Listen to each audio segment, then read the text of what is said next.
Dress purchase ഒക്കെ കഴിഞ്ഞ് ഇറങ്ങിയപ്പോഴുണ്ട് രണ്ടെണ്ണം എൻ്റെ പുറകെ നടക്കുവാണ്. രണ്ടെണ്ണത്തിൻ്റെ ചെരുപ്പ് വേണമെന്നുള്ളത്.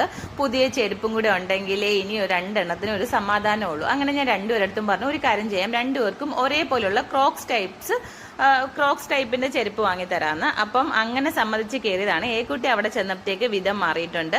അവൾക്ക് ഈ ഒരു ഷൂ മോഡൽ മതി. അങ്ങനെ അവസാനം ഇവക്ക് ഒരു പ്രശ്നമുണ്ട്. ഇവക്കെല്ലാം ഇവളുടെ സൈസിനെ കാട്ടി ചെറിയ അളവിലുള്ളത് തന്നെ എല്ലാം ഉപയോഗിക്കും.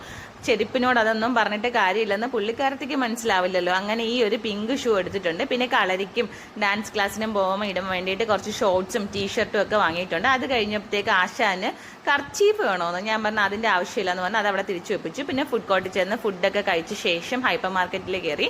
അവിടെ നിന്ന് എനിക്ക് അത്യാവശ്യം കുറച്ച് അല്ലറ ചില്ലറ സാധനങ്ങളൊക്കെ വാങ്ങിക്കാനുള്ളായിരുന്നു. ഞാൻ അവിടെ ചെന്നപ്പോഴേ പറഞ്ഞു, ഞാൻ എടുക്കും സാധനം ഒറ്റ ഒരെണ്ണത്തിൽ തൊട്ടു പോകരുതെന്ന്. പക്ഷെ അതെന്തോന്നറിയില്ല, രണ്ടെണ്ണം അനുസരിച്ചിട്ടുണ്ട്.